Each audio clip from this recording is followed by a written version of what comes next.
I love that song so much. You are inside the Satin Lounge with Kia René.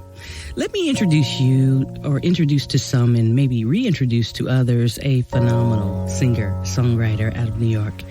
He's a reoccurring guest on SiriusXM's OutQ channel.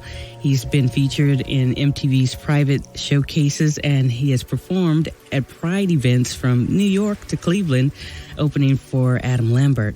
And as you just heard, he's recorded one of the most lyrically potent and emotionally charged songs or anthems to date, called Define Me. He's here tonight to share his journey in his new self-titled album, Satin Lounge. Please help me welcome Ryan Amador. How are you? I'm good. How are you? Thank you for wonderful. He's blushing, Satin Lounge. He is blushing. Beat red. I love it. Welcome to the Satin Lounge. Thank you for coming.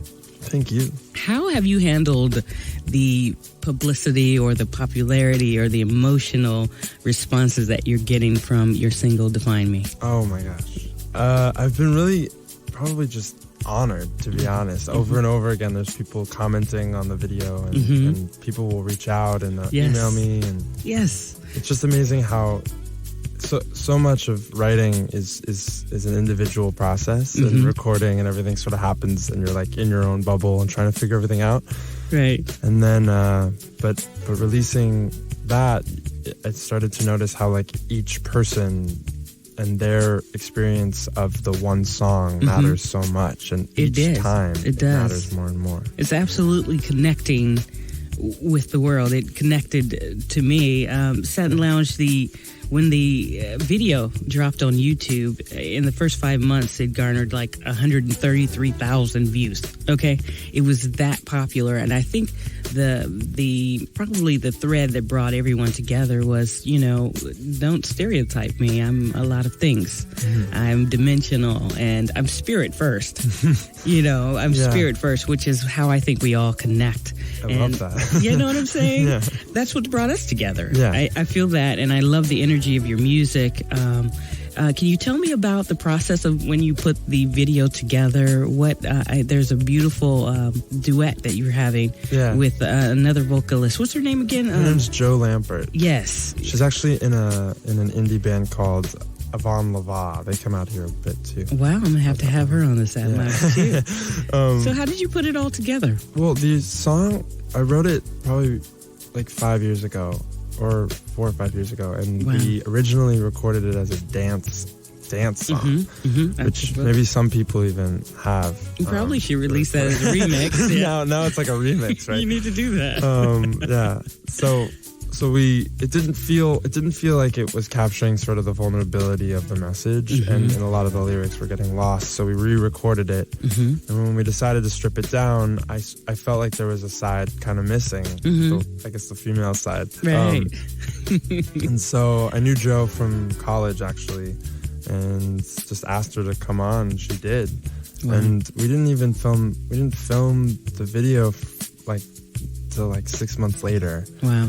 And that was directed by a man named Tom Gustafson, and he and I sort of conceptualized the whole idea with the labels. It's beautiful. I mean, you can check it out right now at thesatinlounge.com. Define Me by Ryan Amador. Whose idea was it to come up with the slurs, the stereotypical slurs that were written on your bodies? Whose idea was that? It was mostly Tom's, the director. We went back and forth on a lot of ideas, and I wasn't sure if it'd be too heavy-handed. I was nervous that like something... You were nervous? Yeah. Something in that would not... I don't know. But he pushed for it, and Jo actually pushed me to just like be brave, and I think so much of that is the message itself. And I also started freaking out because I was like, I don't want to be shirtless. It's too much, too soon. Are you kidding? You look fantastic. And this is coming from a lesbian. You had to be doing something right. It was great. Yeah. You looked great. And the video, it was really simplistic. He's blushing again. It was really simplistic. I mean, just those words that were just kind of tatted on your bodies. To me, it embodied the message of be brave, as you just mentioned. And so much of even me like getting over being shirtless was what needed to be presented. Be brave. So yeah, Ryan's brave now. He'll walk around shirtless. The next CD cover will have him naked. We'll see what happens. I love that. Well, let's talk about your musical beginnings. You have been honing your craft since you were a wee boy, a teenager of some sort. I was surprised to know that you have been writing demos and themes since 12. Have you always been such an old soul? What's happening with you and your creativity? What's going on? Oh gosh, I guess maybe. I started writing when I was 8, and then I think I won like a middle school singing contest, and then that led me to record some demos in Hollywood, which were just kind of funny. None of the lyrics would make any sense at all. But I had a lot of passion behind nonsensical lyrics. Passion. Yeah. That's what you need at the beginning, right? Exactly. So yeah, and then it wasn't until college where I was like, all right, let's take some of these songs and refine them and sort of start working this. Wow. What attracts you to songwriting? I mean, what is it that, you're 8 saying, okay, I want to write a song. Right. Most people are like, I want to play T-ball. I don't, want to write a song. I have no idea. What's that about? It totally came out of me. It totally just, I was writing a song a day back then. Again, they didn't make any sense, but I would just write and write. It's just what had to happen. It still did just come out. And even if I tried to quit, I wouldn't be able to. Because it's something taking over you? Yeah. Yeah, I get it. You write with such important themes. In such imagery, really, in your music. I mean, it's like theater of the mind. You close your eyes and you can hear children, and you can hear. There's just so much going on in the levels of your music. In your opinion, is that part of the ingredient of being a really great songwriter, to kind of push yourself outside the box? Or yeah, I mean, a lot of my artistic education has involved how to create an experience through art.